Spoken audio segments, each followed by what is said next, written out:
बहुत ही प्यारे बच्चों, ਅੱਜ ਆਪਾਂ ਆਧੁਨਿਕ ਪੰਜਾਬੀ ਕਾਵ ਝਲਕਾਂ ਦੇ ਇਤਿਹਾਸ ਪੁਸਤਕ ਵਿੱਚ ਦਰਜ ਡਾਕਟਰ ਸਰਬਜੀਤ ਸੋਹਲ ਜੀ ਦੀ ਕਵਿਤਾ ਮਾਂ ਬੋਲੀ ਪੜ੍ਹਾਂਗੇ। ਪਰ ਉਸ ਤੋਂ ਪਹਿਲਾਂ ਮੈਂ ਤੁਹਾਨੂੰ ਸਰਬਜੀਤ ਸੋਹਲ ਜੀ ਦੀ ਜ਼ਿੰਦਗੀ ਦੇ ਬਾਰੇ ਕੁਝ ਗੱਲਾਂ ਜ਼ਰੂਰ ਦੱਸਾਂਗੀ ਜੋ ਸਾਰੀ ਜ਼ਿੰਦਗੀ ਤੁਹਾਡੇ ਕੰਮ ਆਉਣਗੀਆਂ। ਤੇ ਡਾਕਟਰ ਸਰਬਜੀਤ ਕੌਰ ਸੋਹਲ ਜੀ ਦਾ ਜਨਮ 21 ਜਨਵਰੀ 1964 ਨੂੰ ਪਿੰਡ ਸ਼ਾਮਨਗਰ ਜ਼ਿਲ੍ਹਾ ਅੰਮ੍ਰਿਤਸਰ ਸਾਹਿਬ ਵਿੱਚ ਸਰਦਾਰ ਹਰਬੀਰ ਸਿੰਘ ਗੁਰਾਇਆ ਅਤੇ ਸਰਦਾਰਨੀ ਬਲਵੀਰ ਕੌਰ ਦੇ ਘਰ ਹੋਇਆ। ਆਪ ਨੇ BSc ਖਾਲਸਾ ਕਾਲਜ ਅੰਮ੍ਰਿਤਸਰ ਤੋਂ ਕੀਤੀ। ਉਪਰੰਤ B.Ed MA MPhil ਪੰਜਾਬੀ ਕਰਕੇ ਪੰਜਾਬ ਯੂਨੀਵਰਸਿਟੀ ਚੰਡੀਗੜ੍ਹ ਤੋਂ PhD ਦੀ ਡਿਗਰੀ ਪ੍ਰਾਪਤ ਕੀਤੀ। ਇਸ ਦੇ ਨਾਲ ਹੀ ਆਪ ਨੇ ਪੱਤਰਕਾਰੀ ਦੀ ਡਿਗਰੀ ਵੀ ਹਾਸਲ ਕੀਤੀ।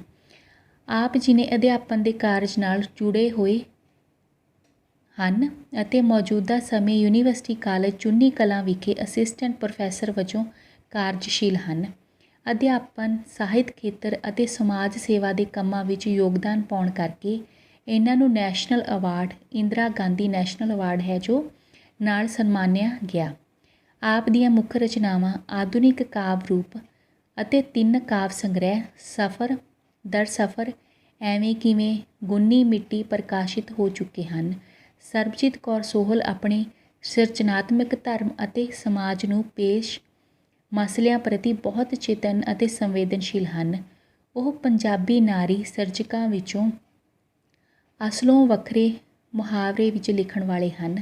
ਇਸ ਕਵਿਤਾ ਵਿੱਚ ਲੇਖਿਕਾ ਪੰਜਾਬੀ ਭਾਸ਼ਾ ਦੀ ਸਜੀਵਤਾ, ਇਸ ਭਾਸ਼ਾ ਦੇ ਮਹਾਨਤਰੀਕ ਵਿਚਾਰਾਂ, ਸੱਭਿਆਚਾਰ ਦੀ ਅਮੀਰੀ ਦੀ ਗੱਲ ਕਰਦਿਆਂ ਰਹਿੰਦੀ ਦੁਨੀਆ ਤੱਕ ਇਸ ਦੀ ਹੋਂਦ ਤੇ ਪ੍ਰਵਾਹ ਸੰਬੰਧੀ ਆਸਵੰਦ ਹੈ। ਤੇ ਚਲੋ ਬੱਚੋ ਆਪਾਂ ਪਵਿੱਤਰ ਮਾਂ ਬੋਲੀ ਕਵਿਤਾ ਦਾ ਪ੍ਰਸੰਗ ਕਰੀਏ ਕਿ ਇਹ ਕਾਵਿ ਟੋਟਾ ਆਧੁਨਿਕ ਪੰਜਾਬੀ ਕਾਵਿ ਝਲਕਾਂ ਤੇ ਇਤਿਹਾਸ ਪੁਸਤਕ ਵਿੱਚ ਦਰਜ ਡਾਕਟਰ ਸਰਬਜੀਤ ਕੌਰ ਸੋਹਲ ਦੀ ਕਵਿਤਾ ਮਾਂ ਬੋਲੀ ਵਿੱਚੋਂ ਲਿਆ ਗਿਆ ਹੈ। ਇਸ ਕਵਿਤਾ ਵਿੱਚ ਕਵਿੱਤਰੀ ਨੇ ਮਾਂ ਬੋਲੀ ਦੇ ਬੇਰੋਕ ਪ੍ਰਵਾਹ, ਮਨੁੱਖੀ ਜੀਵਨ, ਸੰਚਾਰ ਤੇ ਸੱਭਿਅਤਾ ਵਿੱਚ ਇਸ ਦੇ ਮਹੱਤਵ, ਇਸ ਨੂੰ ਅਪਣਾਉਣ ਵਾਲੇ ਮਹਾਨ ਸਾਹਿਤਕਾਰਾਂ ਤੇ ਇਸ ਵਿੱਚ ਹੋਈ ਮਹਾਨ ਕਿਰਤ ਸ੍ਰੀ ਗੁਰੂ ਗ੍ਰੰਥ ਸਾਹਿਬ ਜੀ ਦੇ ਸੰਦੇਸ਼ ਦੀ ਮਹਿਮਾ ਗਾਉਂਦਿਆਂ ਇਸ ਦੇ ਉਜਲੇ ਭਵਿੱਖ ਦੀ ਇੱਛਾ ਕੀਤੀ ਹੈ। ਤੇ ਚਲੋ ਫਿਰ ਆਪਾਂ ਵਿਆਖਿਆ ਕਰੀਏ। ਅਰੋਗ ਅਜੂਨੀ ਆਦਿ ਕਾਲ ਤੋਂ ਅੰਤਹੀਣ ਤਿਰਕਾਲਾਂ ਤੱਕ ਮਾਂ ਬੋਲੀ ਕਦੀ ਨਹੀਂ ਭੁੱਲਣੀ, ਮੇਰੀ ਬੋਲੀ ਕਦੀ ਨਹੀਂ ਭੁੱਲਣੀ।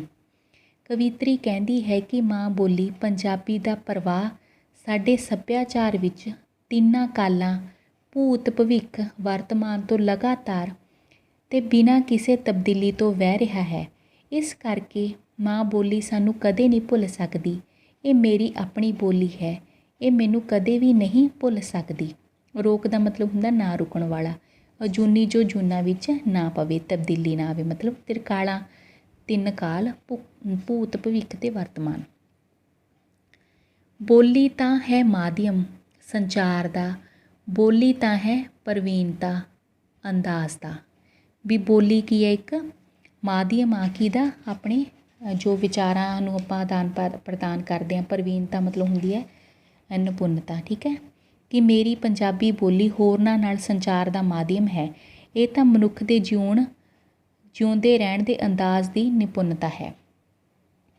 ਬੋਲੀ ਤਾਂ ਅਮੁੱਕ ਪ੍ਰਵਾਹ ਸੱਭਿਅਤਾ ਸੰਸਕਾਰਾਂ ਦਾ, ਬੋਲੀ ਸੱਭਿਅਤਾ ਅਤੇ ਸੰਸਕਾਰਾਂ ਦਾ ਇੱਕ ਅਮੁੱਕ ਪ੍ਰਵਾਹ ਹੈ।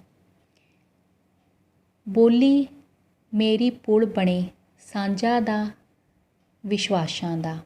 ਵੀ ਮੇਰੀ ਬੋਲੀ ਹੈ ਜਿਹੜੀ ਇਹ ਸਾਂਝ ਅਤੇ ਜੋ ਵਿਸ਼ਵਾਸ ਨੇ ਉਹਨਾਂ ਦਾ ਪੁਲ ਬਣਦੀ ਹੈ ਨਾ, ਵੀ ਕਦੇ ਨਹੀਂ ਮੁੱਕਦੀ, ਤੇਜ਼ ਵਹਿਣ ਦੇ ਵਿੱਚ ਜਾਂਦੀ ਹੈ। ਮੁੱਕ ਦਾ ਮਤਲਬ ਕਦੇ ਨਾ ਮੁੱਕਣ ਵਾਲੀ, ਪ੍ਰਵਾਹ ਤੇਜ਼ ਵਹਿਣ ਵਾਲੀ। ਬੋਲੀ ਤਾਂ ਹੈ ਵੇਦਨਾ ਮੂਕ ਅਹਿਲ ਵਰਤਾਰੇ ਦਾ। ਵੀ ਇਹ ਬੋਲੀ ਮਨ ਦੇ ਅੰਦਰੇ ਜਿਹੜੇ ਚੁੱਪ ਅਤੇ ਟਿਕੇ ਹੋਏ ਵਰਤਾਰੇ ਹਨ ਉਹਨਾਂ ਦਾ ਦਰਦ ਭਰਿਆ ਪ੍ਰਗਟਾਵਾ ਹੈ। ਵੇਦਨਾ ਕੀ ਹੁੰਦਾ ਬੱਚੋ? ਵੇਦਨਾ ਦੁੱਖ ਦਾ ਪ੍ਰਗਟਾਵਾ ਹੁੰਦੀ ਹੈ। ਠੀਕ ਹੈ ਨਾ, ਵੀ ਉਹਨਾਂ ਦਾ ਪ੍ਰਗਟਾਵਾ ਹੈ। ਬੋਲੀ ਤਾਂ ਵੇਗ ਬਣੇ ਹਾਸ਼ੀਆਗ੍ਰਸਤ ਲੁਕਾਈ ਦਾ। ਹਾਸ਼ੀਆਗ੍ਰਸਤ ਦਾ ਮਤਲਬ ਕੀ ਹੁੰਦਾ? ਅਧਿਕਾਰਾਂ ਤੋਂ ਵਾਂਝੀ। ਵੀ ਬੋਲੀ ਗੁਲਾਮ ਤੇ ਹੱਕਾਂ ਤੋਂ ਵਾਂਝੇ ਲੋਕਾਂ ਦੀ ਤਾਕਤ ਬਣ ਕੇ ਵਹਿ ਤੁਰੀ ਹੈ। ਵੀ ਜਿਹੜੀ ਬੋਲੀ ਹੈ ਨਾ, ਬੋਲੀ ਤਾਂ ਹੈ ਵੇਦਨਾ ਮੂਲ ਅਹਿਕ ਵਰਤਾਰੇ ਦਾ, ਬੋਲੀ ਤਾਂ ਵੇਗ ਬਣੇ ਹਾਸ਼ਿਆਗ੍ਰਸਤ ਲੋਕਾਈ ਦਾ।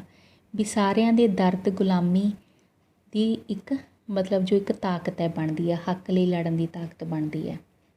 ਬੋਲੀ ਤਾਂ ਬਲ ਬਖਸ਼ੇ ਅਮਰ ਅਜ਼ਰ ਵਿਚਾਰਾਂ ਨੂੰ, ਠੀਕ ਹੈ, ਵੀ ਬੋਲੀ ਤਾਂ ਬਲ ਬਖਸ਼ੇ ਅਮਰ ਅਜ਼ਰ ਵਿਚਾਰਾਂ ਨੂੰ, ਵੀ ਜਿਹੜੇ ਅਮਰ ਅਜ਼ਰ ਮਤਲਬ ਕੀ ਹੁੰਦਾ ਜਵਾਨ ਰਹਿਣ ਵਾਲਾ, ਵੀ ਵਿਚਾਰਾਂ ਨੂੰ ਤਾਕਤ ਬਖਸ਼ਦੀ ਹੈ। ਬੋਲੀ ਵਿੱਚ ਪ੍ਰਕਿਰਤੀ ਬ੍ਰਹਿਮੰਡ, ਬੋਲੀ ਸੰਗ ਰੌਸ਼ਨ ਕੁੱਲ ਆਲਮ, ਵੀ ਬੋਲੀ ਵਿੱਚ ਸਾਰਾ ਬ੍ਰਹਿਮੰਡ ਹੈ, ਸਾਰਾ ਸੰਸਾਰ ਰੌਸ਼ਨ ਰਹਿੰਦਾ ਹੈ।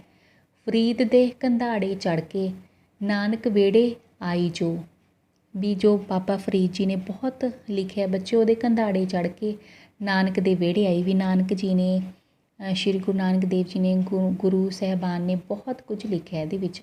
ਭਾਈ ਗੁਰਦਾਸ ਤੇ ਗੁਰੂ ਅਰਜਨ ਦੇਵ ਸਭਨਾ ਦੀ ਰੁਸ਼ਨਾਈ ਜੋ, ਵੀ ਭਾਈ ਗੁਰਦਾਸ ਜੀ ਨੇ ਬਹੁਤ ਕੁਝ ਲਿਖਿਆ ਹੈ, ਸ਼੍ਰੀ ਗੁਰੂ ਅਰਜਨ ਦੇਵ ਜੀ ਨੇ ਸੰਪਾਦਨਾ ਕੀਤੀ ਹੈ ਸਾਰੀ ਬਾਣੀ ਦੀ, ਆਪ ਹੀ ਲਿਖਿਆ, ਵੀ ਉਹਨਾਂ ਦੀ ਜੋ ਰੌਸ਼ਨੀ ਦੇ ਕਾਰਨ ਇਹ ਹੋਰ ਵੀ ਰੌਸ਼ਨ ਹੋ ਗਈ ਹੈ।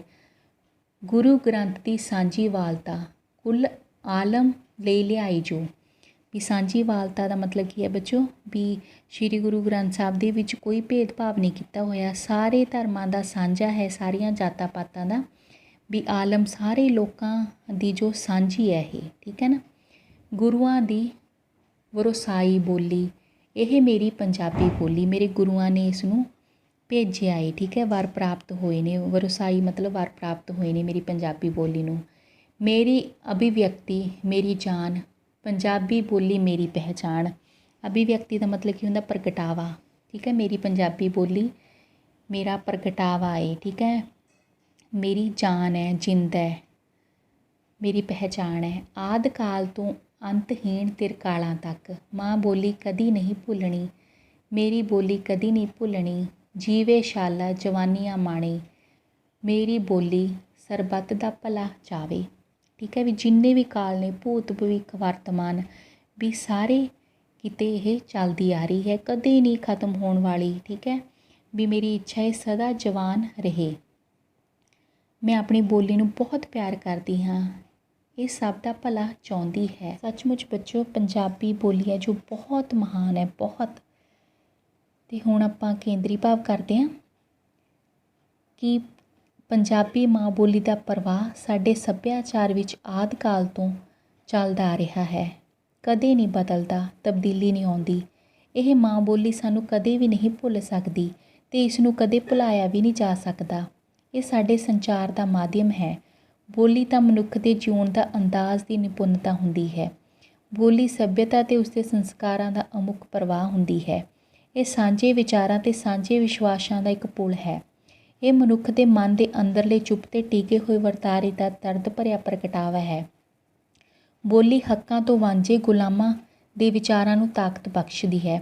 ਇਸ ਨਾਲ ਪ੍ਰਕਿਰਤੀ ਬ੍ਰਹਿਮੰਡ ਅਤੇ ਸਾਰਾ ਸੰਸਾਰ ਰੌਸ਼ਨ ਹੁੰਦਾ ਹੈ।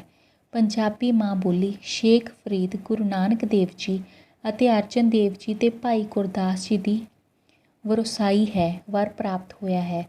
ਇਸ ਵਿੱਚ ਰਚੇ ਸ਼੍ਰੀ ਗੁਰੂ ਗ੍ਰੰਥ ਸਾਹਿਬ ਜੀ ਨੇ ਸਾਰੇ ਸੰਸਾਰ ਨੂੰ ਸਾਂਝੀਵਾਲਤਾ ਦਾ ਸੰਦੇਸ਼ ਦਿੱਤਾ ਹੈ। ਇਹ ਸਾਡੇ ਭਾਵਾਂ ਅਤੇ ਵਿਚਾਰਾਂ ਦੇ ਪ੍ਰਗਟਾਅ ਦਾ ਸਾਧਨ ਹੈ। ਇਸ ਨੂੰ ਅਸੀਂ ਕਦੇ ਨਹੀਂ ਭੁੱਲ ਸਕਦੇ। ਤਾਂ ਕਵਿੱਤਰੀ ਕਹਿੰਦੀ ਹੈ ਵੀ ਸਾਰੀ ਜ਼ਿੰਦਗੀ ਪੂਰੀ ਰਹਿੰਦੀ ਦੁਨੀਆ ਤੱਕ ਇਹ ਆਬਾਦ ਰਹੇ, ਜਿਉਂਦੀ ਰਹੇ। ਸਾਡੀ ਵੀ ਇਹੋ ਅਰਦਾਸ ਹੈ ਕਿ ਪੰਜਾਬੀ ਮਾਂ ਬੋਲੀ ਸਦਾ ਆਬਾਦ ਰਹੇ। ਹੁਣ ਆਪਾਂ ਪ੍ਰਸ਼ਨ ਉੱਤਰ ਕਰਦੇ ਹਾਂ ਬੱਚਿਓ। ਮਾਂ ਬੋਲੀ ਕਵਿਤਾ ਕਿਹਨਾਂ ਨੇ ਲਿਖੀ ਹੈ? ਡਾਕਟਰ ਸਰਬਜੀਤ ਕੌਰ ਸੋਹਲ ਜੀ ਨੇ। ਅਤੇ ਕਵਿੱਤਰੀ ਕਿਹੜੀ ਚੀਜ਼ ਨੂੰ ਕਦੇ ਨਹੀਂ ਭੁੱਲਣ ਦੀ? ਮਾਂ ਬੋਲੀ ਨੂੰ। ਬੋਲੀ ਸਾਂਝਾ ਅਤੇ ਵਿਸ਼ਵਾਸਾਂ ਦਾ ਪੁਲ ਕਿਵੇਂ ਉਸਾਰਦੀ ਹੈ? ਸੰਚਾਰ ਦੇ ਸਾਧਨ ਬਣ ਕੇ। ਪੰਜਾਬੀ ਬੋਲੀ ਗੁਰੂਆਂ ਦੀ ਵਰਸੋਈ ਤੋਂ ਕੀ ਭਾਵ ਹੈ? ਪੰਜਾਬੀ ਬੋਲੀ ਨੂੰ ਗੁਰੂ ਸਾਹਿਬਾਂ ਨੇ ਅਪਣਾਇਆ ਹੈ, ਵਰ ਦਿੱਤਾ ਹੈ। ਬੋਲੀ ਹਾਸ਼ੀਆਗ੍ਰਸਤ ਲੋਕਾਈ ਦਾ ਵੇਗ ਕਿਵੇਂ ਬਣਦੀ ਹੈ? ਰੋਹ ਦਾ ਪ੍ਰਗਟਾਵਾ ਬਣ ਕੇ। ਸ਼੍ਰੀ ਗੁਰੂ ਗ੍ਰੰਥ ਸਾਹਿਬ ਜੀ ਦੀ ਸਾਂਝੀਵਾਲਤਾ ਕੁੱਲ ਆਲਮ ਤੱਕ ਕੌਣ ਲੈ ਕੇ ਗਈ ਹੈ? ਪੰਜਾਬੀ ਬੋਲੀ। ਪੰਜਾਬੀ ਬੋਲੀ ਕਿਸ ਦਾ ਭਲਾ ਚਾਹੁੰਦੀ ਹੈ? ਸਰਬੱਤ ਦਾ। ਸੋ ਬੱਚਿਓ, ਆਪਾਂ ਨੂੰ ਆਪਣੀ ਪੰਜਾਬੀ ਬੋਲੀ 'ਤੇ ਮਾਣ ਹੋਣਾ ਚਾਹੀਦਾ ਹੈ, ਸ਼ਰਮਿੰਦਗੀ ਨਹੀਂ ਮਹਿਸੂਸ ਕਰਨੀ ਚਾਹੀਦੀ।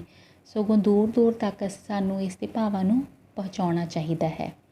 ਠੀਕ ਹੈ ਨਾ। ਦੂਜੀਆਂ ਭਾਸ਼ਾਵਾਂ ਸਿੱਖਣੀਆਂ ਚਾਹੀਦੀਆਂ ਨੇ, ਪਰ ਬੱਚਿਓ ਅਗਰ ਆਪਾਂ ਆਪਣੀ ਭਾਸ਼ਾ ਬੋਲਣ ਲੱਗੇ ਸ਼ਰਮਿੰਦਗੀ ਮਹਿਸੂਸ ਕਰਦੇ ਹਾਂ ਤਾਂ ਆਪਣੇ ਤੋਂ ਵੱਧ ਬੇਅਕਲ ਕੋਈ ਵੀ ਨਹੀਂ ਹੋ ਸਕਦਾ। ਆਪਾਂ ਨੂੰ ਅਕਲਵਾਨ ਹੋਣਾ ਚਾਹੀਦਾ ਹੈ, ਆਪਣੀ ਮਾਂ ਬੋਲੀ ਨੂੰ ਪਿਆਰ ਕਰਨਾ ਚਾਹੀਦਾ ਹੈ।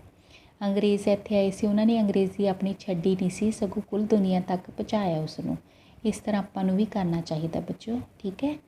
ਸੁਣਨ ਅਤੇ ਸਮਝਣ ਨੂੰ